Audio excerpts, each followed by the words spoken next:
Meus irmãos, a graça e a paz. Para mim é uma enorme alegria estar aqui mais uma vez, poder servir os irmãos nessa manhã. Sempre digo, acho que já estou cansado de falar aqui, que é sempre muito bom estar aqui, aprendo muito com os irmãos, a liturgia do culto. Por mim eu já ia embora agora, pastor, já estaria ricamente abençoado, mas temos que expor a palavra do Senhor, né? Então, sempre uma alegria conhecer mais os irmãos. Tive o privilégio desse ano viajar com o pastor Rômulo, passar 15 dias com ele, conhecer mais esse servo do Senhor e saber que tem servido aqui com muita diligência. Nós louvamos a Deus por isso. Que Deus o abençoe, Rômulo, no retorno ao campo, tá bom? Hoje nós vamos expor a palavra do Senhor. Eu convido você a abrir a sua Bíblia em 2 Reis, capítulo 6.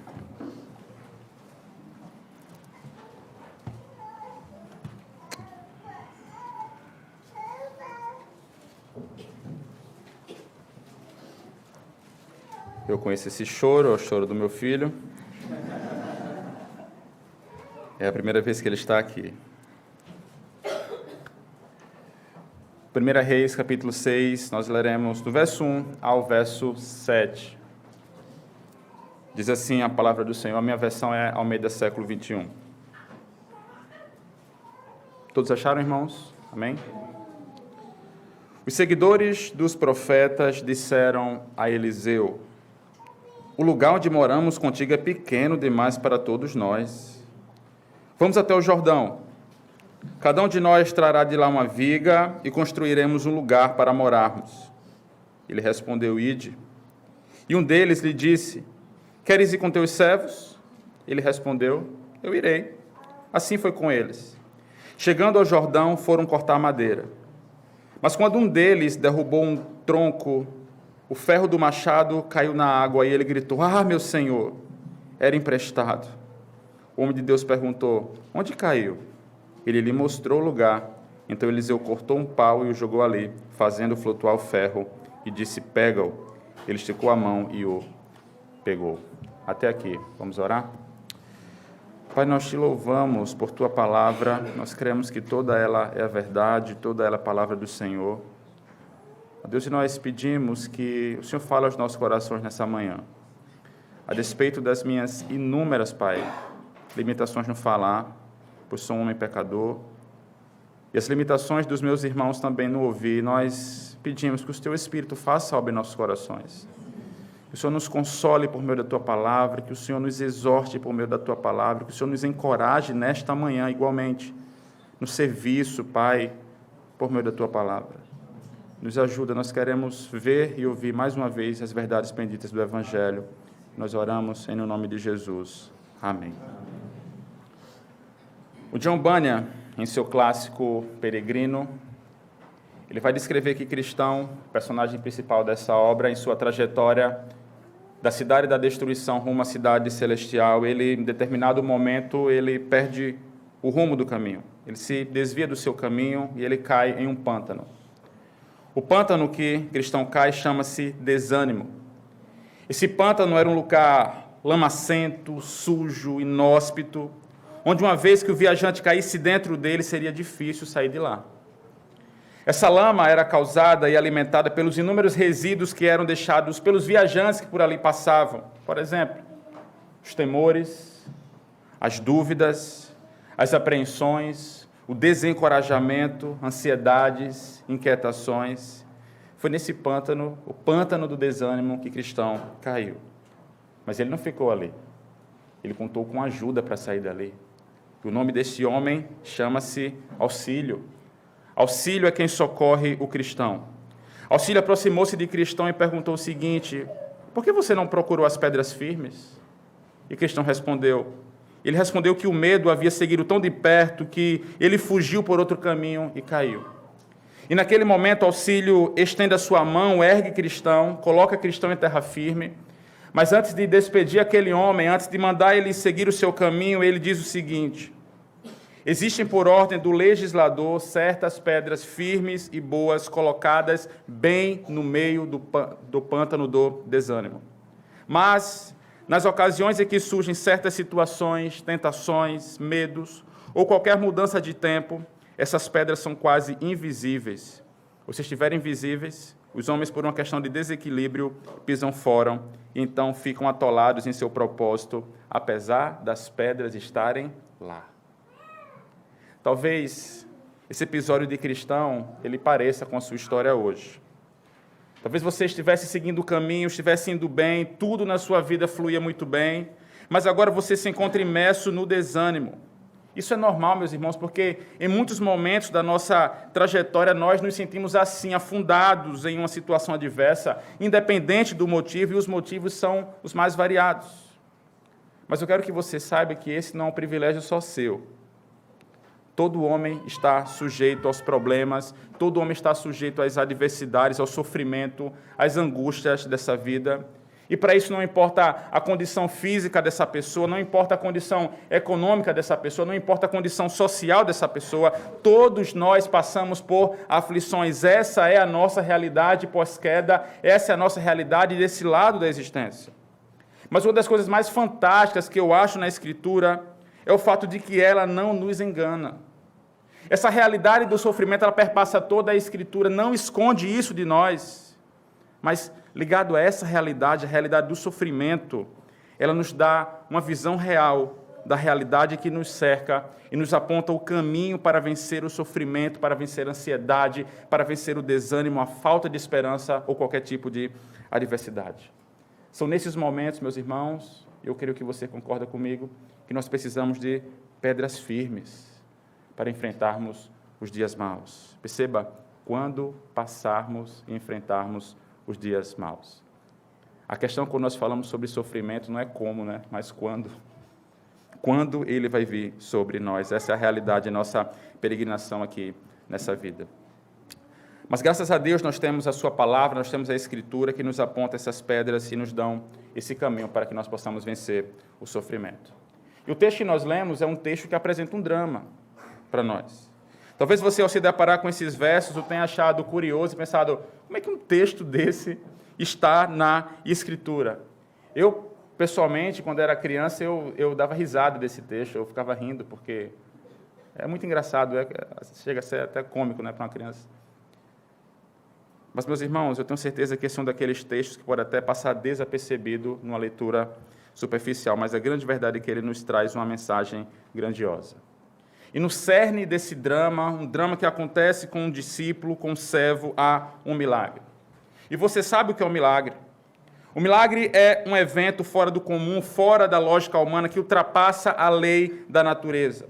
Quem sabe a ciência vá trabalhar com esses termos, mas esse não é o modo simplista que a Bíblia apresenta os milagres. Toda vez que há um milagre na Escritura, seja ele no Antigo ou no Novo Testamento, o milagre ele sempre atesta a autenticidade do profeta em questão, bem como ele vai exibir a providência divina e a bondade de Deus na vida do homem e da mulher, que é alvo desse milagre. Ou seja, Deus dá testemunho de si mesmo ao realizar um milagre. E as pessoas que veem esse milagre, ou que são alvos, objetos desse milagre, elas louvam a Deus. Ficam admiradas, espantadas, mas elas conseguiam interpretar e dar glórias a Deus. Ou seja, o milagre não era um fim, um evento em si mesmo. Nós vemos, por exemplo, no livro de Atos, vários milagres acontecem para que as portas se abram e os apóstolos possam pregar o Evangelho, e o povo não glorifica os apóstolos, Pedro e João, mas ao Senhor.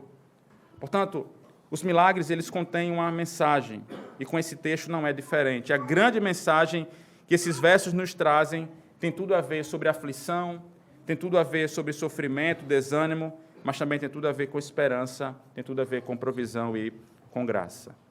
Então eu quero trabalhar esse texto com os irmãos em 3 movimentos. E à luz desses versos, nós veremos que a bondade de Deus, a misericórdia do Senhor, ela se manifesta, primeiro, quando tudo vai bem, quando somos assaltados pela adversidade e quando somos surpreendidos pela graça de Deus. Olhe comigo novamente os versos 1 e 2. Os seguidores dos profetas disseram a Eliseu, o lugar onde moramos contigo é pequeno demais para todos nós. Vamos até o Jordão, cada um de nós trará de lá uma viga e construiremos um lugar para morarmos. E ele respondeu, ide. O texto apresenta a figura de um homem, um profeta, o profeta Eliseu, sucessor do profeta Elias. Esse homem experimentava uma espécie de progresso muito grande em seu ministério. Eliseu, além de ser um pregador, de ser um emissário da palavra de Deus, era uma espécie de reitor do seminário. Ele liderava um colégio de profetas. Havia naqueles dias escolas, onde muitos jovens se matriculavam, pois se sentiam encorajados a aprender mais sobre Deus, e para isso se juntava a profetas para que pudesse aprender com eles. E Eliseu era alguém que entendia a importância dessa mentoria e acompanhamento, afinal ele também tinha sido mentoreado e acompanhado pelo profeta Elias. E para a escola de profetas de Eliseu, a procura de alunos foi tanta, meus irmãos, que o espaço onde eles se reuniam ficou pequeno. Isso mostra para nós que essa escola estava avançando, que essa escola era tão próspero quanto dele. E talvez você olhe para a sua vida e você pense a mesma coisa. Você vive um dos melhores momentos da sua vida. Sua saúde vai bem, seus negócios avançam, sua família está assistida, a despensa está cheia, os filhos estão encaminhados na vida, o seu ministério da igreja está avançando e está indo bem, a sua igreja tem recebido muitos membros, o seu relacionamento com Deus está ok, está ótimo, está bem. E parece que é nesse momento da história que nós queremos paralisar o tempo, congelar a nossa vida. Afinal, quem de nós não gostaria de passar a vida toda assim? São momentos de bonanças, momentos de prosperidade, né? Avançando sempre.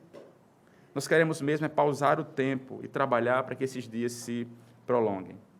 Os discípulos de Eliseu entendem o bom momento e decidem ampliar a sua escola, construindo um prédio mais adequado. E o texto nos diz que eles decidiram ir até o Jordão buscar madeira. Eu nunca fui naquela redondeza, não é? Mas os estudiosos dizem que o Vale do Jordão, com suas densas florestas, seria um local excelente para encontrar a madeira necessitada para esse tipo de empreitada. E Eliseu olha aquele cenário e diz, ide. Mas os versos 3 e 4 nos mostram algo interessantíssimo. Diz assim, e um deles lhe disse, queres ir com teus servos? E ele respondeu, eu irei. Assim foi com eles. Esses versos, meus irmãos, eles nos apontam pelo menos duas lições importantes. A primeira delas é, os servos queriam andar com seu Senhor. Os servos queriam andar com seu Senhor. Não é porque tudo ia bem que os alunos de Eliseu decidiram ir sozinhos, né?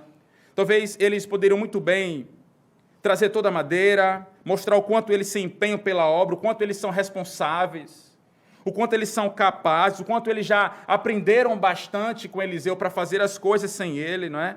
A ponto de realizar uma simples tarefa sem ele, mas não. Um desses discípulos, que o texto não nos diz o nome, convida Eliseu a ir com eles. Os servos, eles queriam andar com seu Senhor. Mas no segundo movimento, nós olhamos que o Senhor, ele acompanha os seus servos. Eliseu decide ir com eles. Eliseu, homem de Deus, ele não relaxa porque tudo está vindo bem. Vou mandar os meninos, né? Não, ele não relaxa, ele vai com eles, ele não descansa, ele não dá nenhum tipo de desculpa, não tem aquela tarefa como algo pequeno, como algo irrelevante, mas ele acompanha os teus servos. Meus irmãos, quantas vezes eu e você, em nossos momentos de bonança, em nossos momentos de tranquilidade, nós temos desprezado a presença do nosso Senhor por intermédio de quem nós recebemos todas as coisas. Nós somos tão ruins, tão maus, tão corruptos, a ponto de achar que, quando tudo vai bem na nossa vida, é fruto do nosso trabalho, fruto da nossa expertise, da nossa coragem, da nossa habilidade em negociar, ao ponto de se esquecer aquilo que Tiago vai nos dizer, que toda boa dádiva e todo bom perfeito vem do alto. Nós não podemos cair no erro, meus irmãos, de lembrar do nosso Senhor apenas quando tudo vai mal, nos momentos de desânimo, no luto, na dor, no sofrimento. Graças a Deus não é assim, mas se Deus estivesse, uma suposição, né? Se Deus estivesse ao seu lado nos dias de sofrimento, na mesma medida em que nós nos relacionamos com Ele nos dias bons, como Ele assistiria você? Como Ele nos assistiria, meus irmãos? Graças a Deus não é assim. É por isso que essa palavra também é para você que hoje está passando por águas tranquilas. Lembre-se do seu Senhor. Lembre-se do seu Senhor. Jamais se esqueça que Ele é o Deus de toda a graça que te assiste todos os dias, inclusive nos dias em que tudo vai bem. Lembre-se do seu Senhor. O nosso texto ele avança e nós temos novos contornos dentro dessa narrativa. O verso 4 vai nos dizer que, chegando ao Jordão, foram cortar madeira. E o verso 5, mas quando um deles derrubou um tronco, o ferro do machado caiu na água e ele gritou: ah, meu senhor, era emprestado. Um daqueles servos que experimentava essa prosperidade na sua vida, que de coração aberto foi trabalhar numa causa legítima, não é justa, ele foi assaltado pela adversidade. Perceba, assaltado pela adversidade. A adversidade, ela nos assalta. Assim como um ladrão entra na sua casa sem que você espere, a adversidade igualmente chega na nossa vida sem avisar, sem bater na porta. E qual foi essa adversidade? Enquanto aquele homem cortava um tronco, a ferramenta com que ele trabalhava, que era emprestada, caiu dentro do rio. Meus irmãos, eu tenho certeza que danificar a sua ferramenta já é ruim, né? Mas danificar a ferramenta do outro... Bater o seu carro, pastor, é ruim, mas bater o carro do amigo, tu tá com problema bravo. Deixar derrubar o seu celular é uma coisa, agora deixar derrubar o iPhone 13 do irmão, a gravidade é cruel, né? Você vai ter que ter um rim para comprar um celular do seu irmão. Mas antes que você pense que isso é bobagem, né? Porque uma ferramenta a gente compra na Amazon hoje em dia, você vai aqui na esquina ali, antigamente era, sei, a casa... eu morava aqui perto, tem uma loja ali pertinho. Não era tão simples assim. Não era tão simples assim naquele tempo. Embora esse período corresponda ao auge da Idade do Ferro, objetos e ferramentas de ferro continuavam a custar caro e eram considerados valiosos. Ligado a isso, esses objetos, além de difíceis, não eram feitos com a mesma resistência e durabilidade das ferramentas de hoje. Não existia Bosch naquele tempo. Isso é tão sério e causava tantos problemas que Moisés ele chegou a dar uma lei especial referente ao dano que poderia ser causado se o ferro do machado saltasse do cabo e machucasse alguém. Deuteronômio capítulo 19. Isso acontecia com frequência. Vocês precisam dar uma lei sobre isso. O que é que tem que acontecer se o ferro soltar e machucar uma pessoa? Aquele jovem, certamente, ao pedir essa ferramenta emprestada, ele não contava com essa infelicidade, com a situação adversa. Mas veja, se a lei acerca dos animais emprestados também se aplicava às ferramentas, então esse discípulo teria de reembolsar pelo ferro perdido à pessoa que o havia emprestado essa ferramenta. E se ele não tivesse, meus irmãos, com que pagar, não tem problema. Né? Hoje em dia, você deixa a dívida aí rodando, né? Os anos é mais, não tem como pagar, não tem problema. Você vai trabalhar como escravo, até que a sua dívida seja paga. O ponto é, o dono deveria ser indenizado totalmente. Eu penso que é muito provável que, claro, a inferência que eu faço ao texto, né, que um turbilhão de pensamentos passe pela cabeça daquele jovem. A ferramenta caiu, a ferramenta emprestada, eu não tenho como pagar. Creio que a água do rio não era cristalina, como as praias lá do Nordeste, né? Convido você a visitar Maragogi, inclusive. Eu creio que não era assim. Uma água suja, barrenta, não tem como você mergulhar a cabeça e abrir os olhos dentro daquela água. Você não vai enxergar aquele ferro. E talvez ele tenha pensado assim, poxa, como é que eu vou terminar o meu trabalho? E agora as pessoas vão ter que parar o trabalho delas e vir até aqui para tentar me ajudar, já que estou sem essa ferramenta, eu vou acabar sobrecarregando alguém que vai ter que parar de fazer o que está fazendo para vir me acudir. Se isso aconteceu, eu entendo esse jovem, porque muitas vezes acontece o mesmo comigo e pode acontecer o mesmo com você. São tantas variáveis em tão pouco tempo que a nossa cabeça parece, meus irmãos, que vai explodir. É assim que muitas vezes acontece conosco quando somos pegos pela adversidade. Quando, de repente, você entra no trabalho, quando você senta na sua mesa, tem uma cartinha azul lá para você, né? Você acabou de ser desligado. Quando você vai a uma consulta médica, não recebe o diagnóstico que você gostaria. Quando o seu filho te dá uma notícia desagradável. Quando você recebe um telefonema indigesto, ou quando você discute com uma pessoa que era tão especial para você. Quando você precisa lidar com o luto, a dor, um sofrimento repentino, ou quando você perde a alegria de vir à igreja, estar com os irmãos, o prazer de servir a Deus. quando somos assaltados pela adversidade, pelo desânimo, principalmente após um momento bom, só nos mostra que a nossa vida é efêmera, que os dias bons e de águas tranquilas passam em um piscar de olhos. Isso só mostra, meus irmãos, que nós não temos poder algum sobre a nossa vida. Nós não podemos controlar a nossa existência. Mas em meio à adversidade enfrentada por esse jovem, nós aprendemos com ele algumas lições, mas eu quero destacar apenas uma lição preciosa aqui. E a lição que, quando eu olho para o texto, eu encontro, é que aquele homem não se isolou. Ele buscou ajuda. Aquele jovem não se isolou, não se retraiu, ele não ocultou o que aconteceu, mas imediatamente ele buscou auxílio. Muitas vezes nós achamos que podemos vencer sozinhos nossas lutas e batalhas, ou que solitários nós passaremos ilesos pelo sofrimento. Afinal, ninguém tem nada a ver com isso, né? Ninguém tem nada a ver com o que eu estou passando. Isso é um problema meu. Esse tipo de pensamento é um pensamento perigoso. Não se esqueça que Deus, em sua infinita bondade e soberania, permite que nós sejamos seres que se relacionam uns com os outros. Gente precisa de gente, portanto, não se isole, busque ajuda. Passar pela adversidade, pelo sofrimento sozinho, não é a ideia de Deus para nós. Nós fomos chamados a nos alegrar uns com os outros, esse aspecto da mutualidade dentro da alegria, mas também somos convidados a chorar uns com os outros. Mas é muito importante que você busque ajuda, mas busque ajuda nas pessoas certas. Em pessoas que te conhecem, que conhecem a sua história, que conhecem as suas fraquezas, suas reais necessidades e que, principalmente, tenham uma maturidade de vida e uma maturidade cristã.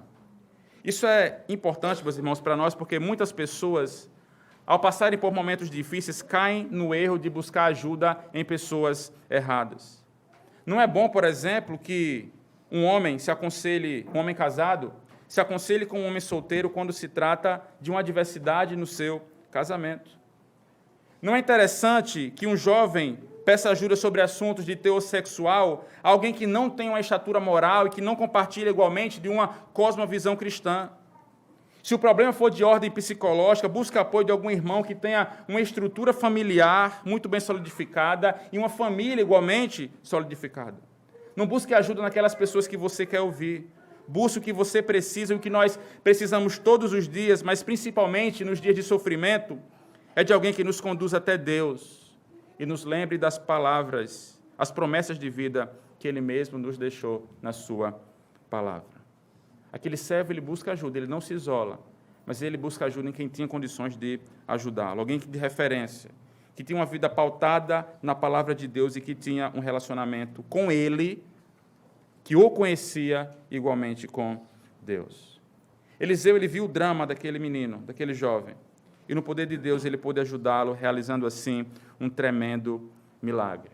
Desse modo, o mesmo jovem que foi assaltado pela adversidade, na adversidade, ele foi surpreendido pela providência e pela graça de Deus. Olha comigo o versos 6 e 7. O homem de Deus perguntou onde caiu. Ele lhe mostrou o lugar. Então Eliseu cortou um pau e o jogou ali, fazendo flutuar o ferro, e disse, pega-o. Ele esticou a mão e o pegou. Veja que milagre bonito até, não é? Talvez não exista nenhuma outra parte do Antigo Testamento tão cheia de milagres quanto a narrativa do profeta Eliseu em 2 Reis. Após ele receber a herança do espírito de Elias, não é a porção dobrada, não é? Quero deixar claro que essa porção dobrada não é que Elias tinha um elixir 10 e ele vai ter 20, né? Isso não era assim, não é? Senhor, me dá a porção dobrada, eu quero ser mais um santo. Não, isso não é. A porção dobrada é o aspecto da primogenitura. Eliseu quer ser o sucessor de Elias. O primogênito naquele tempo recebia a porção dobrada da herança. Então era isso que ele queria dizer. Ele quer seguir os passos do seu mestre, do seu mentor. Então, Deus, ele demonstrou a sua aprovação e testificou a mensagem proclamada por Eliseu através dos milagres que acompanhavam o seu ministério. Eliseu era realmente um homem usado, aprovado por Deus e era realmente o sucessor do profeta Elias. E a lista dos milagres que ele realizou é extensa e tem proezas do tipo, ouça bem, abrir o rio Jordão com a capa de Elias, esse é o primeiro milagre, né? sanear a fonte das águas que abastecia Jericó, cegar e depois devolver a visão aos sírios, no capítulo 6, multiplicar 20 pães para 100 homens, ressuscitar o filho de uma mulher sunamita, curar Naamã, um general sírio da lepra, e tantos outros sinais. Eu mencionei apenas alguns, mas tantos outros sinais poderiam ser ditos. Mas dentre tantos milagres e grandiosos sinais, havia espaço para fazer flutuar um machado que caiu dentro de um rio. Eu quero que você atente para o fato de que Deus não age apenas em situações tidas por nós como grandes. Não é nas coisas grandes e mirabolantes que nosso Deus age. Pode agir, e Ele age sim, mas não são apenas nessas situações. Deus não é um Deus que cuida apenas das coisas difíceis, mas Ele está atento aos mínimos detalhes que passam na minha e na sua vida. Deus é o Deus que pode ressuscitar o filho de uma mulher. Ele é um Deus que pode libertar uma nação dos seus inimigos, pode restaurar a saúde do general do exército, mas também pode assistir um estudante que perdeu uma ferramenta emprestada. Portanto, não interessa se a sua adversidade é pequena ou grande aos seus olhos. Apresente a sua dor diante do Senhor, seja ela qual for. Para o nosso Deus, o tamanho do seu problema não faz a menor diferença. A menor diferença. Muitas vezes nós agimos com Deus da forma como nós agimos com pessoas e tratamos Deus da forma como nós tratamos as pessoas. Talvez alguém chegue para você e diga assim: meu irmão, por que você está triste? Né? O que é que você tem? A pessoa vê você cabisbaixo, né? O Flamengo perdeu, você chega na igreja já triste. Você está cabisbaixo? Não, irmão, nada, não é besteira. Besteira. Talvez você se desabafe para um amigo, abra seu coração para um amigo, e depois de falar um monte de coisa para o seu amigo, abrir seu coração para esse irmão, aquilo que tem machucado você, aquilo que tem desanimado você, você olha para ele e diz assim: estou te fazendo perder tempo, né? Desculpa. Não quero incomodar você com essas coisas. Muitas pessoas pensam exatamente assim em relação a Deus. Muitas pessoas pensam que seu problema é tão pequeno e não merece ser levado a Deus. Afinal, Deus está sempre tão ocupado, não é, com tantas coisas importantes, que Ele não vai querer ouvir você. Quem assim enxerga, meus irmãos, enxerga um Deus limitado. A nossa visão de Deus deve ser construída a partir da Escritura, e a Bíblia nos apresenta um Deus que é soberano, altíssimo, um Deus que trata dos grandes problemas da humanidade, mas que também está atento aos mínimos detalhes da sua vida. Eu penso que o mais interessante nessa narrativa não é o fato do machado flutuar, mas o fato de que Deus olhou para a vida de um discípulo comum, um discípulo sem nome. O texto não relata o nome desse servo, mas um servo que era conhecido diante do seu Deus. Então, se você tiver de sair daqui hoje com uma grande lição, saia com o fato de que as suas pequenas necessidades são igualmente importantes para o Deus que governa a criação e a sustenta. Portanto, apresente todas as suas dores, desânimos, sofrimentos, aquilo que tem angustiado você, porque para Deus não existe fatos, e não existe vida sem importância. Deus é o Deus que cuida do universo, rege a história, mas também cuida de você, mesmo naqueles momentos em que você se sinta tentado a pensar que Ele, por ser grande demais, não está preocupado contigo. E como essa história ela conforta o nosso coração? Eu quero que você atente para a maravilhosa verdade que o Deus de toda graça, Ele não apenas nos salva pela graça, mas também graciosamente Ele supre todas as nossas necessidades. Aquele servo, o jovem servo, contou com a presença do seu Senhor ao seu lado. Eliseu foi compassivo e, através da instrumentalidade daquele homem, Deus realizou um grande milagre. Igualmente, meus irmãos, eu e você, nós podemos contar com o nosso Senhor. Davi, no Salmo 124, ele reconhece que a presença do Senhor ao lado do povo de Israel fez toda a diferença quando eles estavam passando por um grande perigo. E Davi, naquele Salmo 124, ele vai abrir o Salmo dizendo assim: se o Senhor não estivesse ao nosso lado, Israel que o diga. E ele começa a descrever algumas imagens, catástrofes que poderiam acabar com o povo, caso o Senhor não estivesse com eles. Mas Davi finaliza aquele salmo dizendo que o nosso socorro está no nome do Senhor. Mesmo, meus irmãos, diante dos altos e baixos do seu povo, Deus permanece fiel à promessa que ele fez de que Israel seria o seu povo e que ele seria o seu Deus. Portanto, precisamos lembrar dia e noite que nós somos povo do Senhor, que ele nos guarde e que a sua promessa dura para sempre. O homem pode mudar, o mundo pode mudar, mas o nosso Senhor é eterno e ele permanece para sempre. Não há nada que tenha sido escrito por ele, sobre ele, que não venha a se cumprir. Mas o mesmo Deus que está atento às decisões internacionais e que controla o mundo e tudo que nele há, também se preocupa com os detalhes da nossa vida, por mais simples que sejam. Deus está atento a tudo. O próprio Jesus nos diz essa verdade em Mateus 10, que até os cabelos da cabeça de vocês estão contados, portanto, não tenham medo.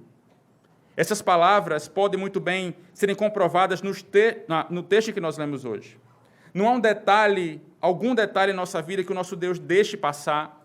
Não há sequer uma situação que Ele não controle, não há nada em nossas vidas que possa pegá-lo de surpresa. Ele é o Deus que realmente se importa com o seu povo, como este homem fosse um homem apenas. Ele nos conhece, intimamente Ele nos conhece. Deus ele demonstrou sua aprovação a Eliseu e testificou a mensagem por ele proclamada através dos milagres que acompanhavam seu ministério. Do mesmo modo, se deu a multiplicação de milagres quando Deus testificou o ministério do seu próprio Filho, Jesus. Jesus ele é a personificação do cuidado de Deus sobre as nossas vidas. Ele, de fato, é o Senhor que caminha ao nosso lado. Cristo Jesus é o próprio Emanuel. Ele é o Deus conosco. Ele é maior que Elias, ele é maior que Eliseu e maior do que qualquer outro profeta. Os profetas eram homens que falavam em nome de Deus, mas hoje nós temos um Senhor que caminha ao nosso lado e que é o próprio Deus. E para além de cuidar somente das nossas necessidades físicas e materiais, Cristo Jesus ele nos supre, nos salva e nos guarda da nossa maior necessidade, a necessidade de salvação diante dos nossos pecados. E se Ele foi, meus irmãos, até as últimas consequências por amor de nós, quão mais Ele nos assistirá em nossas fraquezas. É muito bom quando no meio da adversidade sabemos que o nosso Senhor está conosco. E a grande notícia, a boa notícia para nós é que o Senhor pode recuperar aquilo que nós perdemos e nos colocar de volta ao trabalho. Não estou dizendo que Ele vai te dar um carro novo, tá? Não é isso. Não. Se você perdeu o seu carro, não é isso que eu estou dizendo. Mas que se nós perdemos o ânimo, muitas vezes a esperança diante do sofrimento, da adversidade, perdemos talvez a vontade de viver, ou se nós perdemos qualquer outra coisa dessa natureza, o Deus Trino, em sua sabedoria e graça, nos dá novo ânimo, nos dá esperança e recupera a nossa alegria. Ele é o primeiro auxílio que nós devemos buscar. Ele é o verdadeiro Senhor que caminha ao nosso lado. Eu falei que você tem que buscar ajuda em pessoas maduras, pessoas de preferência cristãs, não é, logicamente, mas saiba que essas pessoas podem falhar com você. Isso não é um fator que vai garantir sucesso na sua vida. As pessoas podem falhar com você. Seus irmãos podem falhar com você. As pessoas que você confia podem fracassar com você, mas aquele que disse, eu estou convosco todos os dias até o final dos tempos, jamais nos frustrará. Assim, meus irmãos, enquanto esperamos pelo dia em que Deus fará nova todas as coisas, vamos manter nossos olhos naquele que é maior do que Eliseu, que é Jesus Cristo. Em breve iremos morar com Ele para sempre, Ele foi nos preparar lugar, onde todos os redimidos e todas as tribos, línguas, povos e nações cantarão louvores ao seu santo nome. Nesse dia não haverá mais dor, não haverá mais desânimo, não haverá mais adversidade, ansiedade, não haverá mais problemas financeiros, não haverá mais câncer, não haverá coronavírus. Não sei nem se há hoje, né? As lágrimas cessarão. O luto cessará. Todos os remidos, aqueles que experimentaram a salvação de Deus pela graça e que viveram da graça supridora de Deus nessa vida, exaltarão ao Senhor que cuida do universo, que cuida da salvação, mas que também cuida de mim e de você nos mínimos detalhes. Vamos orar? Senhor, muito obrigado, Pai, por Tua palavra, que é viva e eficaz. Nós louvamos ao Senhor por tantas lições que nós aprendemos nessa manhã. Pedimos que o Senhor nos habilite, por meio do Teu Santo Espírito, ó Deus, a viver à luz de cada uma delas, a buscarmos ajuda e refúgio no Senhor, em primeiro lugar, a não nos esquecermos do Senhor quando tudo vai bem, ó Deus, e a nos apegarmos no Senhor naqueles momentos adversos. Ó Deus, que possamos entregar ao Senhor toda a nossa vida, não apenas as coisas grandes, mas principalmente os mínimos detalhes, Pai. Nos ajuda. Tira de nós todo orgulho, tudo aquilo que nos afasta do Senhor, tudo aquilo que faz com que nós achemos que nós conseguimos escrever a nossa própria história. Deus, tem misericórdia de nós. Somos homens tão pequenos, miseráveis, pecadores. Precisamos da Tua graça, Deus. Não apenas e somente da graça salvadora, mas aquela graça que nos assiste todos os dias. Nos ajuda, Pai, à luz dessa verdade. Confiamos em Teu Filho Jesus. Amém.